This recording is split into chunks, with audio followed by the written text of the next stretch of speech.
नमस्कार साथियों। अगर घर के अंदर वास्तु दोष हो तो कुंडली के उपाय करने के बावजूद भी समस्या का हल नहीं निकलता है।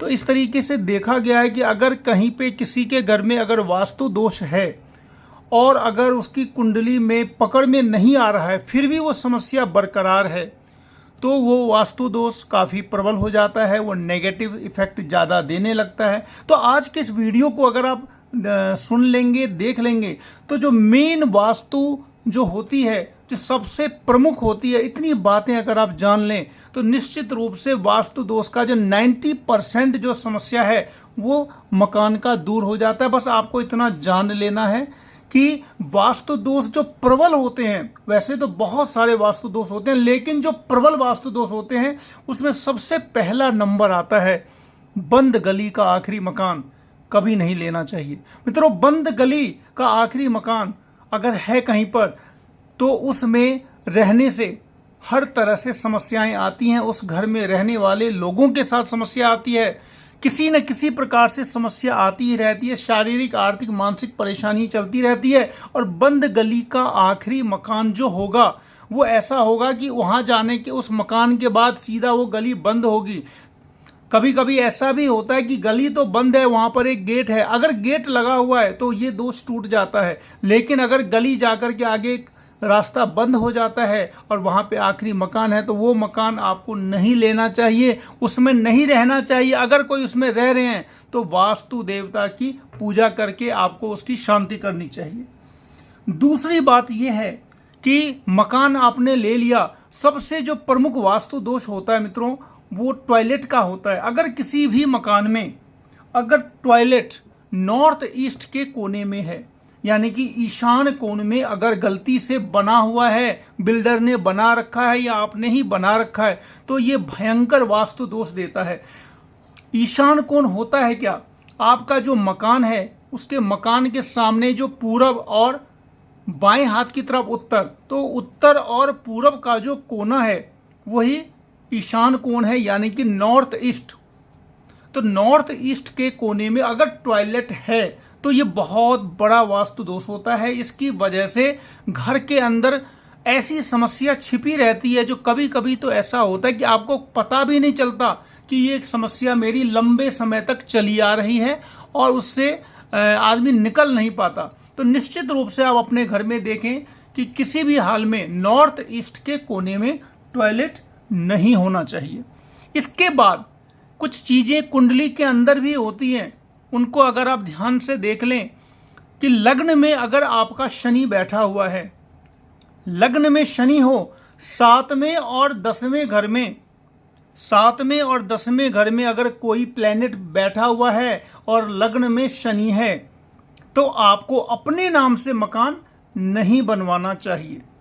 अगर पंचम भाव में आपका शनि है, पंचम भाव यानी कि 5th हाउस में अगर शनि देव बैठे हुए हैं तो 50 साल से पहले अगर आप अपने नाम पर मकान बनाते हैं तो उस मकान के बनाने के बाद आपको अपने संतान के लिए वो प्रतिकूल साबित हो सकता है, यानी कि संतान से संबंधित किसी न किसी प्रकार की समस्या उत्पन्न हो सकती है। ऐसी परिस्थिति में अगर आप मकान बनाते हैं तो या तो अपनी पत्नी के नाम से मकान बनवा लें या फिर अपने बेटे के नाम पर ही मकान ले लें तो काफी शुभकारी रहता है। अगर शनि देव आपके अष्टम भाव में बैठे हुए हैं, अगर शनि आपके 8th हाउस में बैठे हैं तो अपने नाम पर मकान ना बनवाएं, क्योंकि अगर शनि अष्टम में हो और आपने अपने नाम पर मकान बनवाया तो उस शनि के प्रभाव से आपकी बीमारी बढ़ेगी, किसी न किसी प्रकार से ऐसी प्रतिकूल स्थिति बनेगी कि आपको लगेगा कि इस मकान की वजह से ही सारी समस्याएं हैं। तो शनि का जो है इफेक्ट रहता है मकान में, यानी कि लग्न में, पंचम में और अष्टम में अगर शनि है तो या तो प्रॉपर कुंडली दिखाने के बाद ही मकान के बारे में आप फैसला लें कि किसके नाम पर बनाना है। अदरवाइज जो मैंने आपको बतलाया है वो आप कर सकते हैं। इसके बाद बात आती है सबसे प्रमुख बात कि टॉयलेट आखिर घर के किस कोने में हम रखें। टॉयलेट के लिए जो सबसे बेस्ट होता है वो साउथ वेस्ट का होता है। साउथ वेस्ट और साउथ के मध्य, साउथ वेस्ट का जो कोना होता है तो साउथ वेस्ट और साउथ के बीच में टॉयलेट बनाया जा सकता है और साउथ वेस्ट और वेस्ट के बीच में टॉयलेट को बनाया जा सकता है, जो काफ़ी अच्छा माना जाता है वास्तुशास्त्र में। मीटर जो होता है, इलेक्ट्रिक मीटर जो होता है, उसको आपको साउथ ईस्ट में लगाना चाहिए। मैं बिल्कुल सीधा इंग्लिश में बतला रहा हूं, हालांकि इनकी हिंदी में भी दिशाएं होती हैं, लेकिन आपको जल्दी समझ में आ जाए, आपको इमीडिएट समझ में आ जाए, तो आपको जो समझ में आएगा वही मैं बतलाऊंगा। तो मीटर जो इलेक्ट्रिक मीटर है वो आपके साउथ ईस्ट में होना चाहिए, यानी कि साउथ और ईस्ट के कोने में होना चाहिए।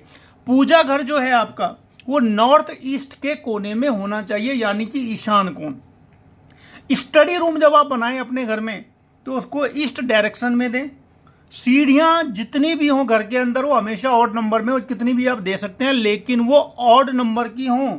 और मुख्य द्वार जो है मित्रों वो हमेशा या तो पूर्वाभिमुख या उत्तराभिमुख, यानी कि नॉर्थ या फिर ईस्ट। तो मैक्सिमम देखा गया है कि लोग ईस्ट फेसिंग घरों में ही रहते हैं, और कहा भी जाता है, ये तो नॉर्मल बातें हैं कि ईस्ट फेसिंग जो घर होता है वो काफ़ी अच्छा होता है। साइंटिफिक रीजन भी है, सूरज की किरणें बिल्कुल सीधी आती हैं। और अगर ज़मीन का टुकड़ा ऐसा है जिसमें पूरब की तरफ नहीं हो रहा हो, तो उत्तर की तरफ अगर होगा तो भी काफ़ी अच्छा होगा। यानी कि कुछ ऐसी बातें जो सबसे प्रबल होती हैं। वैसे तो बहुत सारा वास्तु होता है, लेकिन जिसकी वजह से समस्या आनी शुरू हो जाती है वो चीज़ें मैंने बतलाई, जैसे कि टॉयलेट हो गया, आपको मीटर का हो गया, सीढ़ियाँ कितनी होनी चाहिए, मुख्य द्वार क्या होना चाहिए, अगर कुंडली के अंदर में शनि का क्या पोजीशन है इसके आधार पर। तो ये सारी चीज़ें अगर आप देख लेते हैं और घर बनाने से पहले एक बार जो भी आपके नज़दीक में है उनसे आप एक बार ज़रूर दिखवा लें कि आखिरकार मैं अपने नाम से बनवाऊं, बेटे के नाम से बनवाऊं, या बेटी के नाम से बनवाऊं, या पत्नी के नाम से बनवाऊं। क्योंकि कभी कभी ऐसा देखा गया है कि कुंडली में अगर कोई नेगेटिव योग है और आपने अपने नाम से मकान बनवा लिया, तो उसके बाद मकान बनाने के बाद काफ़ी सारी समस्याएं आने लगती हैं। मित्रों, लाइक शेयर सब्सक्राइब जरूर करें। मिलते हैं फिर अगले वीडियो में, तब तक के लिए नमस्कार।